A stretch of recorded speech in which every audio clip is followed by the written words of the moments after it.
ನಮಸ್ಕಾರ ಕರ್ನಾಟಕ. ಧರ್ಮಸ್ಥಳದಲ್ಲಿ ಶಾಕಿಂಗ್ ಮೇಲೆ ಶಾಕಿಂಗ್ ಇನ್ಸಿಡೆಂಟ್ಗಳು ರಿಪೋರ್ಟ್ ಆಗ್ತಾ ಇದೆ. ಅಂಡ್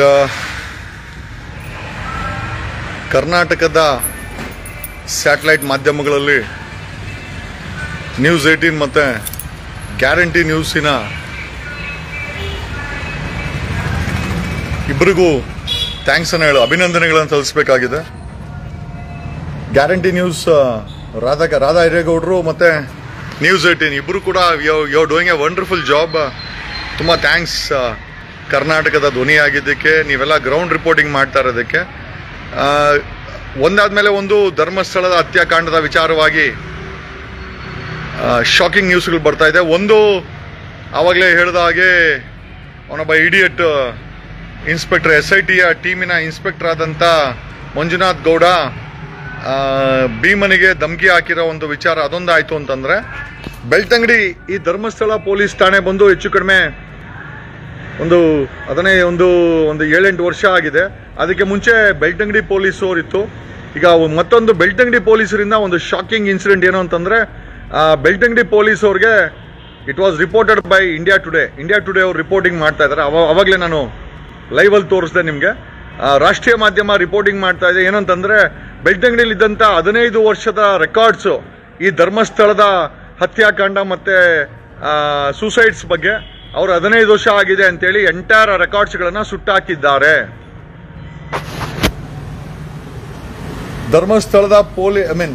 ಧರ್ಮಸ್ಥಳದ ಬೆಳ್ತಂಗಡಿ ಪೊಲೀಸರು ಯಾರ ಮುಂದೆ ಈ ಹಿಂದೆ ಧರ್ಮಸ್ಥಳ ಪೊಲೀಸ್ ಠಾಣೆ ಆಗಕ್ಕೆ ಮುಂಚೆ ಬೆಳ್ತಂಗಡಿನಲ್ಲಿ ಎಂಟೈರ್ ಧರ್ಮಸ್ಥಳ ಸಂಬಂಧಪಟ್ಟಂತ ಎಂಟೈರ್ ಸೂಸೈಡ್ ಕೇಸಸ್ ಏನು ರೆಕಾರ್ಡ್ ಆಗಿತ್ತು, ಆ ಎಂಟೈರ್ 15 ವರ್ಷದ ರೆಕಾರ್ಡನ್ನು ಬೆಳ್ತಂಗಡಿ ಪೊಲೀಸರು ರೆಕಾರ್ಡ್ಸ್ಗಳನ್ನ ಸುಟ್ಟಾಕಿದ್ದಾರೆ ಅಂತ ಆರ್ ಟಿ ಐ ಹಾಕಿದ್ದಾರೆ. ಒಬ್ರು RTIಗೆ ಉತ್ತರವನ್ನ ಕೊಟ್ಟಿದ್ದಾರೆ. ಜಸ್ಟ್ ಇಮ್ಯಾಜಿನ್ ಯಾವ ಮಟ್ಟದಲ್ಲಿ ಆರೋಪಿಗಳನ್ನ ಬದುಕಿಸಲು ಇಡೀ ಪೊಲೀಸ್ ಇಲಾಖೆನೇ ಕೆಲಸ ಮಾಡ್ತಾ ಇದೆ. ಎಸ್ಪೆಷಲಿ ಬೆಳ್ತಂಗಡಿ ಪೊಲೀಸರು ಕೆಲಸ ಮಾಡ್ತಾ ಇದ್ದಾರೆ. ಇಡೀ 15 ವರ್ಷದ ರೆಕಾರ್ಡನ್ನು ಧರ್ಮಸ್ಥಳದ ಹತ್ಯಾಕಾಂಡಕ್ಕೆ ಸಂಬಂಧಪಟ್ಟಂಗೆ ಬೆಳ್ತಂಗಡಿ ಪೊಲೀಸ್ ಇಡೀ 15 ವರ್ಷದ ರೆಕಾರ್ಡ್ಸ್ ಏನಿತ್ತು ನಮ್ಮ ಧರ್ಮಸ್ಥಳದ ಹತ್ಯಾಕಾಂಡ ಸಂಬಂಧಪಟ್ಟಂಗೆ ಸೂಸೈಡ್ ಮಾಡ್ಕೊಂಡವರು, ಕೊಲೆ ಆದವರು, ಈ ಎಂಟೈರ್ ಡೀಟೇಲ್ಸ್ ಅನ್ನ ಇವರು ಬೆಳ್ತಂಗಡಿ ಪೊಲೀಸರು 15 ವರ್ಷದ ರೆಕಾರ್ಡ್ಸ್ ಧರ್ಮಸ್ಥಳದ ಸಂಬಂಧಪಟ್ಟಂತ ರೆಕಾರ್ಡ್ಸ್ ಅನ್ನ ಅವರು ಬೆಂಕಿ ಹಚ್ಚಿ ಡೆಸ್ಟ್ರಾಯ್ ಮಾಡಿದ್ದಾರೆ ಅಂತ RTIಗೆ ರಿಪ್ಲೈ ಕೊಟ್ಟಿದ್ದಾರೆ.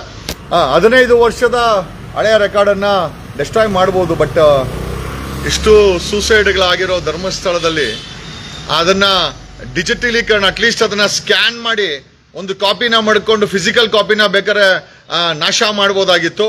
ಬಟ್ ಬೆಳ್ತಂಗಡಿ ಪೊಲೀಸರು ಕೊಲೆಗಾರರಿಗೆ ಹೆಲ್ಪ್ ಮಾಡೋಕ್ಕೋಸ್ಕರನೇ ಇಡೀ ರೆಕಾರ್ಡ್ಸನ್ನು ಸುಟ್ಟಾಕಿದ್ದಾರೆ. ಎಂಥ ದುರ್ದೈವ ನೋಡಿ. ಇಡೀ ಬೆಳ್ತಂಗಡಿ ಪೊಲೀಸು ಕೊಲೆಗಾರರ ಪರವಾಗಿ ನಿಂತಿದೆ. ಇದರಲ್ಲಿ ಸ್ಪಷ್ಟವಾಗತ್ತೆ RTI ಅಪ್ಲೈ ಮಾಡಿದ್ರು. 15 ವರ್ಷದ ರೆಕಾರ್ಡ್ಸ್ ಅನ್ನ ಕೊಡಿ ಅಂತ ಕೇಳಿದ್ರೆ ಬೆಳ್ತಂಗಡಿ ಪೊಲೀಸರು ಹೇಳಿದ್ದಾರೆ, ಇಲ್ಲ ಆ ದಾಖಲೆಗಳನ್ನೆಲ್ಲ ನಾವು 15 ವರ್ಷ ಕಳೆದ್ರಿಂದ ನಾಶ ಮಾಡಿದ್ದೀವಿ, ಸುಟ್ಟಾಕಿದ್ದೀವಿ ಅಂತೇಳಿ RTIಗೆ ರಿಪ್ಲೈ ಕೊಟ್ಟಿದ್ದಾರೆ. ಈ ಲೆವೆಲಲ್ಲಿ ಅಲ್ಲಿನ ಬೆಳ್ತಂಗಡಿ ಮತ್ತೆ ಆ ಸುತ್ತಮುತ್ತ ಪೊಲೀಸರು ಕೊಲೆಗಾರರ ಪರವಾಗಿ ಕೆಲಸ ಮಾಡ್ತಾ ಇದ್ದಾರೆ. ಸರ್ಕಾರ, ಹೋಮ್ ಮಿನಿಸ್ಟರು ಇದನ್ನು ವಾಚ್ ಮಾಡ್ತಾ ಇದ್ದಾರೆ. And this was reported India today ಅನ್ನೋ ಅಂತ ರಾಷ್ಟ್ರೀಯ ಮಾಧ್ಯಮ ರಿಪೋರ್ಟ್ ಮಾಡ್ತಾ ಇದೆ.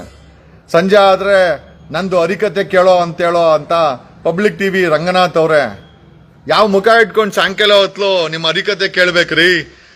ಆ ಧರ್ಮಸ್ಥಳದ ಬಗ್ಗೆ ಒಂದು ರಿಪೋರ್ಟಿಂಗ್ ಮಾಡಿಲ್ಲ ತಾವು. ನೈತಿಕತೆ ಹೊತ್ತಾದ್ರೂ ಅಟ್ಲೀಸ್ಟ್ ಒಂದು ರಿಪೋರ್ಟ್ ಅನ್ನ ಮಾಡ್ಬೇಕಾಯ್ತು ಪಬ್ಲಿಕ್ TV ರಂಗನಾಥ್. ಸಂಜೆ ಆದ್ರೆ ನಿಮ್ಮ ಹರಿಕತೆನ ಜನ ಕೇಳ್ಬೇಕೇನ್ರಿ? Public TV Ranganath. ಆ ರಾಕೇಶ್ ಶೆಟ್ಟಿ ನೋಡಿದ್ರೆ ಒನ್ ಸೈಡೆಡ್ ಚೋಡಿ ಓಡಿಸ್ತಾ ಇದ್ದಾನೆ. ಅಲ್ಲಿ ಗ್ರೌಂಡ್ ಅಲ್ಲಿ ರಿಪೋರ್ಟ್ ಮಾಡ್ತಾ ಇರೋದು 2 ಮಾಧ್ಯಮ. ಕರ್ನಾಟಕದಲ್ಲಿ ಇಷ್ಟು ಮಾಧ್ಯಮಗಳಿವೆ. ಗ್ರೌಂಡ್ ಅಲ್ಲಿ ರಿಪೋರ್ಟ್ ಮಾಡ್ತಾ ಇರೋದು ಒಂದು ಗ್ಯಾರಂಟಿ ನ್ಯೂಸಿನ ರಾಧಾ ಹಿರೇಗೌಡರಿಗೆ ಸ್ಪೆಷಲ್ ಥ್ಯಾಂಕ್ಸ್ ಅನ್ನ ಹೇಳ್ಬೇಕು. ಯಾಕೆ ಅಂತಂದ್ರೆ ಆ ಮಾಜಿ ಗ್ರಾಮ ಪಂಚಾಯತಿ ಅಧ್ಯಕ್ಷ ಕೇಶವಮೂರ್ತಿ ಗೌಡ ಬಳಿ ನಿಜವನ್ನ ನೀವು ಕಗ್ಸಿದ್ದೀರಾ. ಆ ಕನ್ಫೆಷನ್ ಸ್ಟೇಟ್ಮೆಂಟ್ ಒಂದು ಸಾಕು. ರಾಧಾ ಹಿರೇಗೌಡರ ಮುಂದೆ ಕೊಟ್ಟಂತಹ ಕನ್ಫೆಷನ್ ಸ್ಟೇಟ್ಮೆಂಟ್ ಏನಿದೆ ಕೇಶವಮೂರ್ತಿದು, ಅದನ್ನ ಅವ್ರ ಕನ್ಫೆಷನ್ ಸ್ಟೇಟ್ಮೆಂಟ್ ಆಗಿ SIT ಪರಿಗಣಿಸಿದ್ರೆ ಖಂಡಿತವಾಗಿ ಅವನನ್ನು ಅರೆಸ್ಟ್ ಮಾಡಬೇಕಾಗತ್ತೆ. ಅವನ ಹಿಂದೆ ಆ ಕೇಶವಮೂರ್ತಿ ಗೌಡ ಹಿಂದೆ ಇರೋ ಷಡ್ಯಂತ್ರವನ್ನು ಅರೆಸ್ಟ್ ಮಾಡಬೇಕಾಗತ್ತೆ. ನಿಜವಾಗ್ಲೂ ಜರ್ನಲಿಸ್ಟಿನ ಒಂದು ಹಿರಿಮೆಯನ್ನ ಐ ಥಿಂಕ್ ಗ್ಯಾರಂಟಿ ನ್ಯೂಸಿನ ರಾಧಾರೇಗೌಡರು ಮೆರೆದಿದ್ರ. ತುಂಬಾ ಥ್ಯಾಂಕ್ಸ್ ರಾಧಾರೇಗೌಡ್ರ. ನ್ಯೂಸ್ 18ಗೂ ತುಂಬಾ ಥ್ಯಾಂಕ್ಸು. ಬಟ್ ಆದ್ರೆ ಸಾಯಂಕಾಲ ಆದ್ರೆ ನಿಮ್ಮ ಕಂತೆ ಪುರಾಣಗಳನ್ನ ಬಡ್ಕೊಳೋ ಅಂತ ಪಬ್ಲಿಕ್ ಟಿವಿ ರಂಗಣ್ಣ ಏನಾಯ್ತು ರಂಗಣ್ಣ? ಯಾವ ಮಟ್ಟಕ್ಕೆ ಅಂದ್ರೆ ಈ ಮಟ್ಟಕ್ಕೆ ಮಾಫಿಯಾಗಳು ನಡೀತವೆ ಅಂತ ಆಯ್ತು. ಸತ್ಯವನ್ನ ರಿಪೋರ್ಟ್ ಮಾಡಕ್ಕೆ ಎಬ್ಬಿತ್ತಲ್ಲ ಅಂದ್ಮೇಲೆ ಆ ಪಬ್ಲಿಕ್ ಟಿವಿನ ಏನು ಮಾಡ್ಕೊಂಡಿದ್ದೀರಾ? ಮುಚ್ಚಾಕ್ಬಿಟ್ಟು ಹೋಗಿ. ಅಥವಾ ಕೆಲವರಿಗೋಸ್ಕರ ನೀವು ನಿಮ್ಮ ಚಾನಲ್ ಅಲ್ಲಿ ಸಾಯಂಕಾಲ ಹೊತ್ತು ಪುರಾಣ ಹೇಳ್ತೀರ ಅಂತಂದ್ರೆ ಮತ್ತೆ ಇನ್ನೇನಕ್ಕೋಸ್ಕರ ಚಾನಲ್ಸ್ ಇರಬೇಕು? ಏನೇ ಸ್ನೇಹಿತರೆ,